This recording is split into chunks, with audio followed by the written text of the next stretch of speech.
Edisi kedua dari Anda Bertanya My Club ID Menjawab, kami publis hari ini. Kita langsung saja dengan pertanyaan yang pertama. Pengalaman saya, betul memang terkadang driver di AMD itu atau Radeon itu yang namanya sekarang Adrenalin itu memang ada beberapa permasalahannya. Tetapi yang paling major atau yang paling sering itu adalah masalah ketika ada update dari Windows yang menyebabkan driver itu menjadi crash. Solusi yang selama ini saya lakukan itu pertama adalah melakukan rollback driver dari device manager atau kemudian mematikan opsi update Windows untuk driver VGA. Itu bisa dilakukan dari setting ya, di bagian untuk update-nya kita bisa memilih. Lalu kalau terjadi permasalahan di Adrenalinnya sendiri, biasanya itu korup atau terjadi error, pesan error di control panel atau software bawaannya si AMD Radeon. Ini biasanya yang saya lakukan adalah dengan melakukan install ulang, kemudian memilih instalasi minimal atau bahkan driver only. Memang pada akhirnya ada beberapa fungsi yang harusnya kita bisa nikmati dari Adrenalin yang tidak bisa kita jalankan. Tapi ini adalah salah satu solving yang bisa dilakukan. Kalau dikatakan secara general itu benar-benar parah, nggak juga, karena di pengalaman saya, sekali lagi pengalaman saya pribadi, saya tidak menemukan masalah yang terlalu sering seperti itu. Dua major masalah terjadi adalah saat terjadi update Windows yang berkaitan dengan driver AMD Radeon, dan kadang-kadang terjadi problem di control panel atau software dari Adrenalin. Selain itu, saya belum menemukan ada permasalahan lain yang berkaitan dengan driver di AMD Radeon. Pertanyaan yang paling pentingnya adalah seberapa penting dan seberapa efeknya jalur by 16 atau X16 itu untuk dual GPU sebenarnya. Kenapa hanya ada di HEDT ataupun workstation? Karena memang peruntukannya bukan untuk penggunaan desktop in general, termasuk dalam hal ini adalah gaming. Nah, dengan hilangnya scalability GPU seperti SLI maupun Crossfire, ini otomatis akan menghilangkan opsi ini di kelas motherboard desktop, ya, bahkan paling high-end sekalipun. Jadi mereka akan membagi jalurnya. Kemudian juga perlu diperhatikan bahwa ada perubahan yang terjadi pada teknologi, di mana teknologi ini akan menggantungkan jalur, berapa banyak jalur PCI Express, dan kecepatan jalurnya itu berdasarkan dari jenis prosesor yang dipakai. Tentunya, agar tidak menjadi cost produksi semakin tinggi, kedua prosesor ini dibedakan antara prosesor yang memiliki jalur PCIe yang banyak dengan prosesor yang memiliki jalur PCIe yang relatif lebih sedikit, yang digunakan untuk keperluan utama pada sebuah PC desktop. Bisa di-sharing dengan NVMe slot misalnya, ataupun dengan SATA, ataupun dengan audio, ataupun output atau peripheral lain yang dimungkinkan dipasang dalam motherboard desktop. Jadi, sekali lagi, saya ingin kembalikan lagi, seberapa urgent-kah, seberapa dampaknya kecepatan bandwidth by 16 itu untuk 2 GPU untuk aplikasi seperti yang ditanyakan oleh member kita ini. Tentunya overclocking, baik itu prosesor maupun memori. Ataupun kita bisa mengaktifkan Precision Boost Overdrive. Tetapi sekali lagi, peningkatan performa ini harus kita pahami. Kita tidak bisa asal langsung meminta si motherboard menjalankannya. Kita harus memahami apa yang harus dirubah, apa yang harus disetting di BIOS ataupun di utility. Kalau biasanya yang dipakai itu Ryzen Master Utility ya, kalau kita ngomongnya di AMD AM4. Sebenarnya kalau kita ingin mengoptimalkan nilai value dari motherboard yang kita beli, selain dari overclocking dan juga tuning atau overclocking memori tadi, kita juga bisa menambahkan value-nya dengan memanfaatkan fitur yang ada. Contohnya saja di motherboard yang tadi diomongkan tuh X570S Aorus Pro ya. Itu kan memiliki 2 slot M.2. Dipakai nggak dua-duanya? Kalau hanya satu, kita membayar motherboard itu untuk memiliki 2 slot M.2. Kemudian memori, apakah kita sudah mengutilisasi kemampuan memori yang dipakai, baik itu dari sisi kapasitas maupun kecepatan? Lalu SATA, lalu slot expansion. Nah, ini semua kan harga yang kita bayarkan ketika kita membeli motherboard itu. Tinggal sekarang untuk mengoptimalkan nilai value dari sebuah motherboard yang kita beli, kita manfaatkan nggak fitur-fitur yang sudah diberikan dan kita sudah bayar? Oke, itu saja.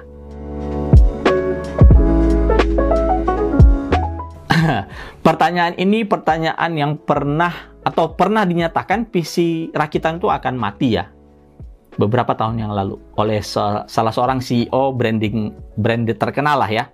Tapi hari ini brand tersebut itu justru malah membuat memori, SSD, dan kartu grafis. Ironis bukan? Dan perkataan beliau yang menyatakan waktu itu, umurnya PC komponen atau PC rakitan atau DIY PC ini nggak akan lama. Hey, hari ini 2023, kita masih bisa menemukan komponen tersebut dijual dan para vendor pun masih memproduksi. Kalau dikatakan akan dimatikan oleh mobile, atau kalau kita ngomongnya yang lagi hebat sekarang itu apa ya? Konsol atau apa yang baru-baru ini, ataupun handheld PC ya. Ada beberapa yang sekarang lagi ramai. Ada yang tidak bisa digantikan oleh mobile, dalam hal ini laptop ataupun handheld PC tadi, yaitu opsi untuk melakukan upgrade. Bahkan upgrade ini pun agak sulit dan terbatas dilakukan oleh PC branded, yang notabene bukan DIY PC yang sudah jadi. Mereka memiliki limitasi karena vendor akan membuat itu selimitasi mungkin, dan kalau kalian mau upgrade ya harus ke mereka agar tetap mereka mendapatkan keuntungan atau revenue dari after sales-nya. Ya. Nah, kita kembali ke PC rakitan tadi. Komponen-komponen ini kan bisa di-customize. Ini yang membuat impian atau kebutuhan orang itu bisa lebih dipenuhi. Meskipun pada prakteknya keinginan konsumen itu yang lebih banyak di-highlight, bukan kebutuhannya. Ya, karena keinginan itu kan lebih besar daripada kebutuhan. Nah, keinginan inilah yang menjembatani mengapa PC rakitan, DIY PC sampai hari ini itu tidak mati. Kalau seandainya kita hanya memiliki sebuah PC yang tidak bisa kita ubah, kita tidak bisa upgrade memorinya, kita tidak bisa upgrade kartu grafisnya. Sementara perkembangan game terus-menerus ada, bagaimana perpindahan aplikasi-aplikasi itu memanfaatkan akselerator yang ada di kartu grafis misalnya, dan kita membutuhkan kartu grafis baru untuk bisa menikmati performa itu. Inilah yang membuat PC rakitan dan DIY itu masih ada sampai hari ini. Jadi customisasi yang bisa dilakukan, pemenuhan dari sisi kebutuhan dan keinginan, dan tentunya kemudahan mendapatkannya di market. Pertanyaan ini agak sedikit kontradiktif ya. Mungkin saya yang kurang memahami pertanyaannya, tapi saya akan coba meluruskan dulu pertanyaannya. Mungkin pertama itu mengapa kartu grafis itu dibatasi bandwidth-nya seperti di RX 6600, RX 6400, atau RTX 3050 misalnya, yang harusnya by 16 jadi by 8, bahkan ada yang by 4 di 6400 misalnya. Dan ini hubungannya, kenapa sih itu berkaitan dan dikaitkan dengan mungkin ini dibuat untuk menghemat bandwidth agar bisa dipakai di peripheral lain? Sebenarnya enggak. Motherboard itu memiliki jalur PCIe-nya sendiri yang disuplai oleh si prosesor dan chipset. Nanti tergantung masing-masing vendor bagaimana melakukan konfigurasinya. Kenapa kartu grafis itu melakukan penurunan bandwidth? Pertama, kalau saya lihat itu memang arsitekturnya ya. Arsitekturnya tidak memungkinkan untuk memiliki bandwidth yang tinggi. Kedua, menjadi pembeda antara yang entry level, ini kayaknya spesifik di mainstream to entry level ya, di high end pastinya by 16 semua ya. Untuk membuat pembeda antara mainstream dan entry level ini dengan yang versi high end yang memiliki bandwidth penuh. Ketiga, sebenarnya bandwidth yang disunat ini atau kecepatan yang disunat ini ditujukan pada PC modern. Misalnya by 8 Gen 4 itu kan idealnya dipakai di platform yang sudah benar-benar memiliki PC Express generasi keempat, baik itu dari sisi motherboardnya dan prosesornya. Ini dua hal yang berkaitan penting agar kita bisa menikmati PC Express Gen 4. Dan kalau teman-teman lihat bandwidth yang diciptakan oleh by 8 dengan PC Express Gen 4 itu sama dengan by 16 di PC Express Gen 3. Permasalahan yang terjadi saat kita mengkombinasikan ini dengan platform yang masih menggunakan PC Express generasi ketiga. Ya, mungkin untuk yang generasi ketiga by 8 nggak begitu banyak. Tapi kalau yang by 4, ini performanya akan cukup drop saat game ya. Kita spesifik ngomong game. Kalau aplikasi lain, saya kurang tahu apa yang benar-benar bisa memanfaatkan bandwidth sebesar itu. Nah, jadi ini yang untuk menyelaraskan antara teknologi yang ada di motherboard dan prosesor yang dikaitkan dengan bandwidth ataupun teknologi PCI Express bandwidth yang ada di kartu grafis. Membersihkan radiator itu sebenarnya paling efisien menggunakan kompresor. Tapi apakah kita harus memiliki kompresor? Ya enggak. Teman-teman bisa datang ke tempat pompa ban. Mereka biasanya memberikan, bisa membantu kita untuk itu. Tentunya kita bayar, ya nggak banyak sih, untuk membantu membersihkan radiator. Dan itu saya lakukan gitu. Jadi nggak harus kita membeli radiator. Kalau dicuci dengan sabun, ingat, radiator itu memiliki bahan dari logam. Ada yang tembaga, ada yang aluminium, dan apapun yang bereaksi dengan air, meskipun dia ada coatingnya ya, itu akan membuat reaksi kimia pada logam. Itu bisa terjadi karat yang lebih cepat, ataupun ada bagian-bagian yang jadinya permukaannya menjadi terganggu, atau materialnya menjadi terganggu, apalagi kalau dikombinasikan dengan sabun ya. Jadi saya tidak merekomendasikan radiator itu dicuci dengan air plus sabun. Paling gampangnya itu ya cari kompresor, dan tidak harus beli kompresor itu. Kemudian pertanyaan kedua, bagaimana mengganti atau apa bahan yang bisa dijadikan substitusi untuk menambahkan cairan pada EAO? EAO itu adalah closed loop water cooling, artinya tidak dibutuhkan penambahan cairan lagi, karena dia memang sudah dirancang sedemikian rupa. Tetapi memang tidak tertutup kemungkinan ada EAO yang memberikan fitur berupa kamu bisa nambahin liquidnya. Biasanya mereka menambahkan sebuah inlet ya di bagian radiator, di mana seakan-akan kita bisa nambah. Padahal sebenarnya itu hanya kontrol ketika produksi ya. Teman-teman harus lihat lagi, ini boleh nggak untuk ditambahkan liquidnya. Dan pertanyaannya, apakah yang seperti apa liquidnya? Ya tanya ke vendornya. Bukan sembarangan gitu loh. Tanya ke vendornya. Kalau vendornya memberikan fitur, kamu boleh nambah loh liquidnya, ya kamu tanyain, atau teman-teman tanyakan. Harusnya kan ada keterangannya, dan harusnya si vendor ini yang menjual juga liquid tersebut, agar tidak nanti menjadi permasalahan ketika misalnya kita ganti dengan air ataupun minyak goreng misalnya. 7.600 ataupun 6.600 sama-sama menggunakan PCI Express kan. Kemudian kalau ditanya kompatibel, ya pasti kompatibel, karena di motherboard yang dipakai itu memiliki slot PCI Express, dan prosesor yang dipakai juga memberikan jalur PCI Express. Meskipun versi atau kecepatan PCI Express yang ada adalah generasi ketiga. Jadi kompatibel, ya kompatibel. Sekali lagi menanyakan apa yang baik, apa yang terbaik dari power supply. Terbaik itu tilde, tidak ada batasannya terbaik itu, dan itu bisa menjadi perspektif yang berbeda-beda.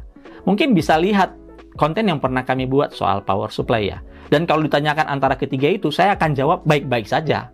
Itu semua fine-fine saja dengan spesifikasi yang dipakai. Hanya yang harus digarisbawahi, bagaimana kondisi listrik di tempat kamu menggunakan PC tersebut. Makanya lihat aja link yang saya sertakan di kanan atas ini. Frekuensi tinggi di sini saya asumsikan sebagai XMP ya, atau expo ya. Jadi bukan secara manual. Oke, kalau dia XMP berarti dia memiliki JEDEC. Itu pasti itu. Tetapi memori JEDEC belum tentu memiliki XMP. Nah, kalau pertanyaannya apakah semua frekuensi tinggi dalam tanda kutip XMP itu bisa jalan di JEDEC? Pasti, karena pada prakteknya saat kita menghidupkan komputer, memori itu akan berjalan pada spesifikasi JEDEC. Baru kemudian kita bisa merubah kecepatannya melalui profil XMP atau expo yang ada di memori tersebut. Sudah jelas dari beberapa konten yang pernah kami buat, itu yang lebih hemat tentunya di Intel generasi ketiga atau Raptor Lake. Kenapa? Karena saat idle yang diutilisasi atau yang digunakan adalah e-core. Dan e-core ini memiliki efisiensi yang luar biasa dari sisi konsumsi daya ya. Dan dia terpisah dengan P-core. Sedangkan Ryzen 7000 itu semuanya P-core. Dia tidak akan seefisien e-core yang ada di Intel. Itu yang menyebabkan mengapa kalau kondisi idle, Intel Core generasi ke-13 itu lebih hemat dibandingkan Ryzen 7000. Sekali lagi tolong dicatat, ini dalam kondisi default alias auto, tidak ada undervolting dan segala macam. Dari memori tim T-Cred yang dipakai 5600 itu saya tebak ke 6400-nya itu di overclock. T-Cred seingat saya itu adalah JEDEC. Jadi yang Anda gunakan adalah memori tanpa XMP. Dan Anda melakukan overclocking ke 6400. Kenapa bisa tidak stabil? Ini banyak sekali. Satu, timingnya tidak tepat. Salah satu timing itu bisa, baik itu primary timing, secondary timing, tertiary timing, ada yang tidak tepat, itu bisa menyebabkan ketidakstabilan. Kedua, tegangan yang dibutuhkan oleh si memori itu sendiri, dan VSOC yang dibutuhkan oleh si prosesor. Perlu dicatat, AMD sudah melakukan limitasi tegangan VSOC maksimum di 1,3 volt. Ya, karena ada sempat kasus prosesor yang terbakar ya. Nah, dengan begitu ada sedikit limitasi ketika kita mau mencapai frekuensi memori yang tinggi. Selanjutnya, kita lihat konfigurasinya seperti apa. 6400 yang dijalankan itu 1:1 nggak dengan memori controllernya. Dan saya bisa pastikan tidak semua prosesor Ryzen 7000 itu mampu menjalankan 6400 memori 1:1 dengan memori clock. Artinya di sini 6400 mega transfer per detik untuk memori dan 3200 MHz untuk kecepatan si memori controller. Nah, ini di mana? Kalau mau membuktikannya, coba ubah memori dividernya menjadi 2:1, di mana memori berjalan 6400 mega transfer per detik, sedangkan memori controller itu berjalan di 1600 MHz. Stabil tidak? Kalau dia lebih stabil, berarti problematiknya ada di limitasi integrated memory controller prosesor yang dipakai. Ada perbedaan besar kita membandingkan sebuah spare part, dalam hal ini adalah motherboard, dengan laptop yang merupakan barang jadi. Jadi yang istilah dalam tanda kutip tertanam itu tertanam pada model barang jadi laptop. Sedangkan motherboard itu adalah komponen yang belum jadi sebuah PC gitu ya. Nah, dan tidak ada yang melakukan build atau mengkombinasikan antara operating system dengan motherboard. Satu, karena motherboard adalah spare part. Dia hanya bagian dari sebuah PC, bukan solution seperti laptop. Kedua, customer laptop ini bisa saja tidak menggunakan Windows, bisa menggunakan Linux, ya, atau apapun operating system yang lain bisa mereka gunakan, tidak harus Windows. Terus ngapain dibandel kalau dia tidak membutuhkan operating system Windows misalnya. Ketiga, ketika terjadi RMA dan harus mengganti motherboard, nah ini problem yang terjadi. Lisensi dari Windows-nya juga bisa akan bermasalah. Itu sebabnya hal-hal itu yang menyebabkan tidak ada yang melakukan kombinasi seperti ini ya. Karena ini ketiga kalinya motherboard itu adalah komponen atau spare part yang merupakan bagian dari PC. Asumsi itu monitornya menyertakan sebuah kabel. Asumsi saya, kabel itu harusnya sesuai dengan spesifikasi monitor, baik itu dari sisi resolusi maupun refresh rate. Akan sangat bodoh kalau si vendor monitor itu menyertakan kabel yang tidak mampu menghasilkan spesifikasi yang diklaim oleh vendor kan? Itu logik yang pertama. Kedua, kita beli sebuah kabel yang kita anggap premium dan pasti lebih baik. Tapi kita gunakan di spesifikasi maksimum yang bisa dibuat oleh si vendor tadi. Yang bisa digunakan dengan kabel bawaan tadi. Ya tidak akan ada perubahannya. Karena bisa jadi begini, monitor yang kita beli itu hanya Full HD. Bisanya 144 Hz. Ya. Kabel standar dengan kabel premium, misalnya kabel premium memiliki kemampuan 4K 60 FPS misalnya. Mendukung HDR bla bla, yang nggak akan bisa tampil itu semua. Cukup dengan bawaan paket penjualan, kita sudah mendapatkan hasil yang maksimum. Dan itu tidak akan bedanya. Tidak ada bedanya dengan kabel yang mahal yang kita beli. Jadi saat kita beli sebuah kabel yang kita anggap premium dan kita anggap spesifikasinya lebih tinggi, tapi kita gunakan di spesifikasi yang jauh lebih rendah, tidak akan ada perubahan dari sisi kualitas gambar whatsoever. Ini ada lagi 80 plus white dihindari. Saya nggak tahu nih dari mana ini lagi ceritanya ini. Sekali lagi, asumsi 80 plus white itu adalah benar. Benar ya, maksudnya bisa dipertanggungjawabkan, bukan asal tempelan stiker. Artinya, dia hanya memiliki 1 digit perbedaan efisiensi dengan yang bronze. Dan semua 80 plus itu wajib dibangun dengan aktif PFC. Karena mereka tidak akan pernah bisa mencapai rating efisiensi kalau dia tidak menggunakan aktif PFC. Jadi tidak ada bedanya sebenarnya, tidak banyak perbedaannya, dan tidak ada yang mengatakan atau tidak masuk logik mengatakan white itu lebih jelek daripada sertifikasi yang lain. Nggak ada yang salah dengan white, karena dia dibangun, sekali lagi, dibangun dengan pengujian efisiensi yang sama dengan semua yang lainnya, bronze, silver, gold, platinum, titanium, perbedaannya adalah angka berapa efisiensi itu bisa dihasilkan oleh si white, yang notabene pasti lebih kecil dibandingkan yang lainnya yang berada di atasnya. Jadi itu tidak benar sama sekali ya. Sekali lagi, asumsi saya 80 plus white-nya itu adalah benar dan bukan hanya tempelan. Setiap arsitektur prosesor itu dibuat agar tidak overlapping dengan yang lainnya. 5600G misalnya, dia memiliki kelebihan dari sisi memiliki integrated grafik, tetapi ada penaltinya, yaitu hanya memiliki PCI Express Gen 3, PCI LAN, dan juga memiliki L3 cache yang lebih sedikit. Ya, ini udah limitasi dari arsitekturnya sendiri. Terus apakah kalau kita gunakan kartu grafis di prosesor ini, performanya akan lebih lemah daripada prosesor yang memiliki L3 cache lebih besar? Ya bisa saja, karena seperti kita tahu gaming itu tergantung gamingnya ya. Ada gaming yang CPU bound ya, ada gaming yang GPU bound. Kalau kita ngomong gaming yang CPU bound, dia akan memanfaatkan L3 cache yang lebih besar. Karena L3 cache yang besar akan memberikan latensi yang jauh lebih kecil, dan ini dibutuhkan dalam game. Tapi kalau kita gunakan pada aplikasi yang lain, saya tidak melihat banyak perubahannya. Misalnya saja kita gunakan untuk rendering. Cache gede ini nggak akan banyak memberikan impact, atau bisa saya katakan zero. Kenapa? Karena aplikasi-aplikasi ini lebih membutuhkan frekuensi clock dan jumlah core atau thread yang lebih banyak. Misalnya kita bandingkan 5600G dengan 5600. Itu dua arsitektur yang totally berbeda loh.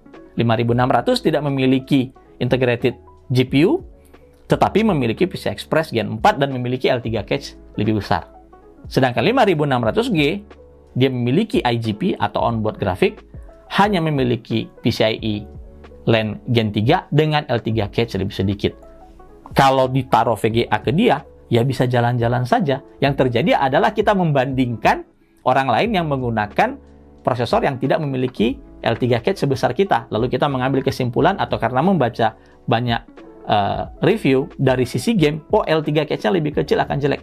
Saya rasa itu bukan jelek. Performanya lebih pelan. Bisa dipakai? Bisa. Semua produk, termasuk monitor, itu memiliki fitur. Di PC ada fitur standby, di monitor juga ada fitur standby. Dan alangkah tidak masuk akalnya, vendor-vendor ini membuat sebuah fitur yang akan bisa membunuh produknya atau membuat produknya tidak awet. Jawaban saya simpel sih. Tidak akan mungkin fitur itu ditampilkan kalau akan mematikan produknya sendiri. Jadi jawabannya tidak akan membuat umur monitor itu lebih pendek dengan fitur-fitur seperti standby atau auto off di monitor. Saya sudah pakai monitor sudah sangat-sangat lama, jadi zamannya tabung. Tidak ada satupun yang saya bisa katakan ini rusak karena ada sistem standby dan auto turn off layarnya. Nggak ada. Nggak pernah kejadian seperti itu.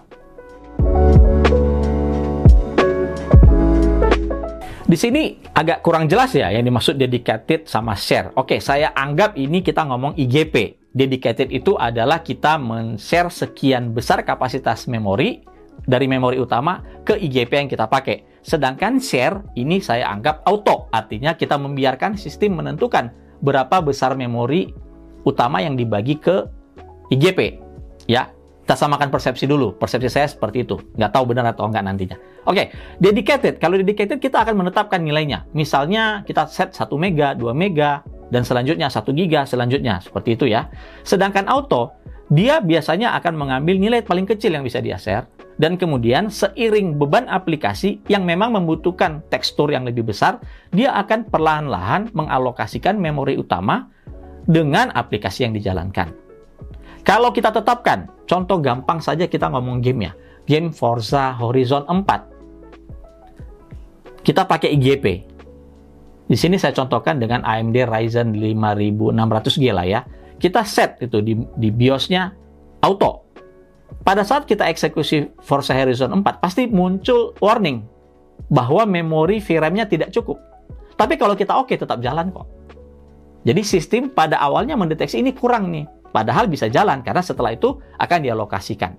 Tetapi kalau kita buat dedicated, kita sudah menetapkan dan sudah mengambil dari awal dari memori utama. Ingat ya, kita sudah mengambil dari awal. Artinya memori utama itu sudah berkurang by default.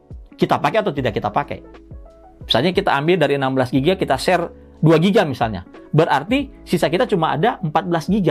Tapi kalau auto, dia biasanya ambil cuma 256 MB ya. Atau bahkan ada yang 64 MB. Kalau di Intel itu 64 MB. Berarti kita masih bisa memiliki memori utama yang jauh lebih besar kapasitasnya dibandingkan kalau kita sudah set dari awal dedicated-nya ada berapa. Tetapi enaknya kita tidak akan mendapatkan error warning seperti yang tadi. Dia akan jauh mulus. Seperti, ya cukuplah VRAM-nya.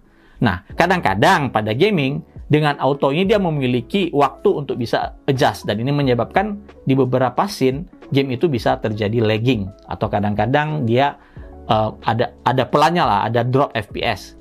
Tetapi kalau yang dedicated umumnya akan jauh lebih smooth. Ya bedanya hanya ada di situ saja.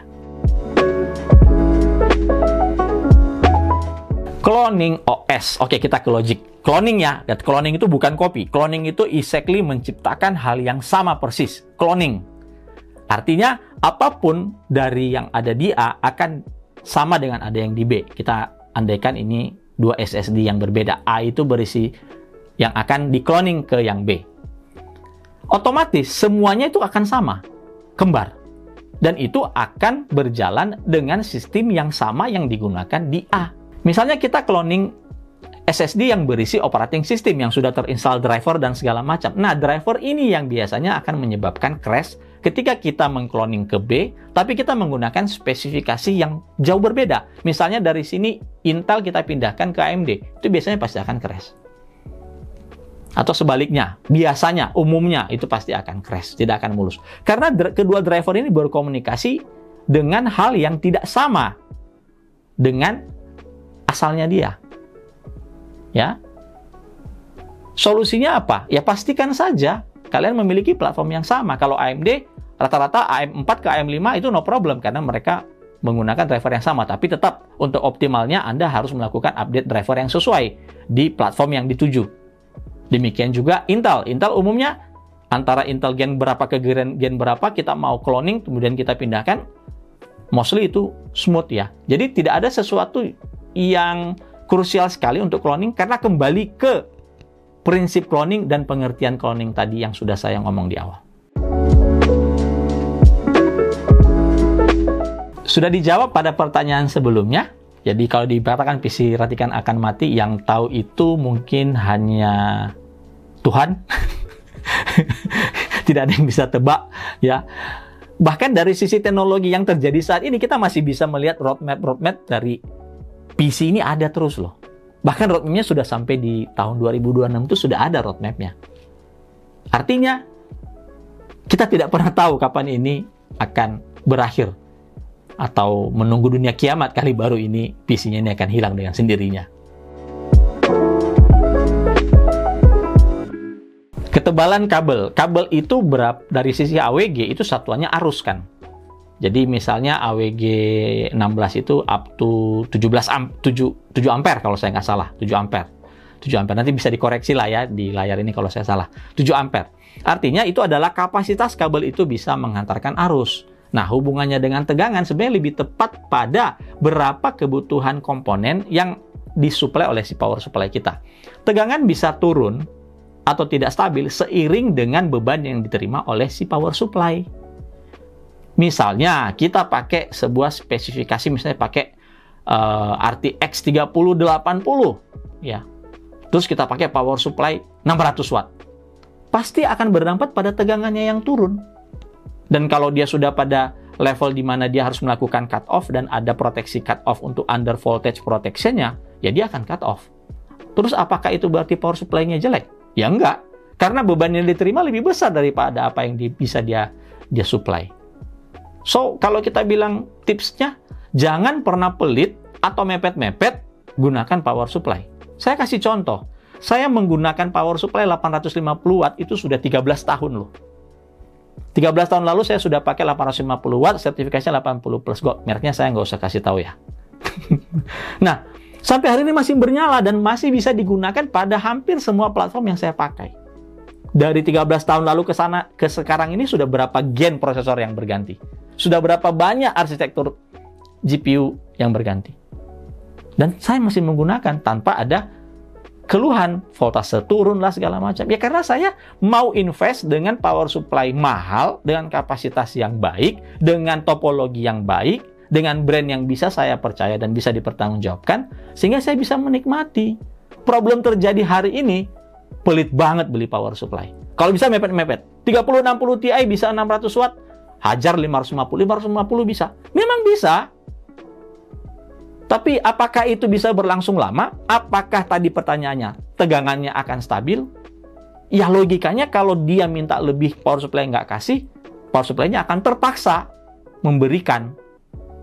Dan itu belum tentu sesuai dengan yang diminta oleh si komponen tadi. So, sekali lagi dari awal saya katakan, dari dulu saya katakan, selalu saya katakan, jangan pernah pelit dan picik untuk memilih kapasitas power supply.